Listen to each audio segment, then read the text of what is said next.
শিক্ষার্থী, আজকে আমরা শিখবো জারণ সংখ্যা নির্ণয়। এটি এমসিকিউ আসলে খুব স্বল্প সময়ে আমরা জারণ সংখ্যা বের করব।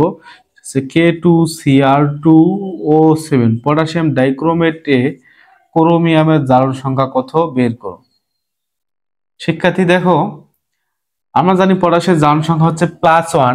পটাশিয়াম আছে এখানে 2, একের সাথে 2 গুণ করলে +2। অক্সিজেনের জারণ সংখ্যা হচ্ছে -2, অক্সিজেন আছে হলো 7টা, 7-এর সাথে -2 গুণ করলে 7 2 14।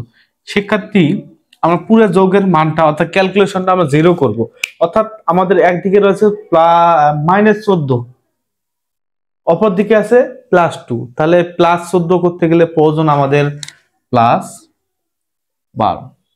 প্রিয় শিক্ষার্থী দেখো, আমাদের এখানে প্রশ্নের মধ্যে আমাদের বলছে একটি ক্রোমিয়ামের জারণ সংখ্যা কত। তাহলে আমাদের দুইটি ক্রোমিয়ামের জারণ সংখ্যা +12 হলে একটি ক্রোমিয়ামের জারণ সংখ্যা হবে +6।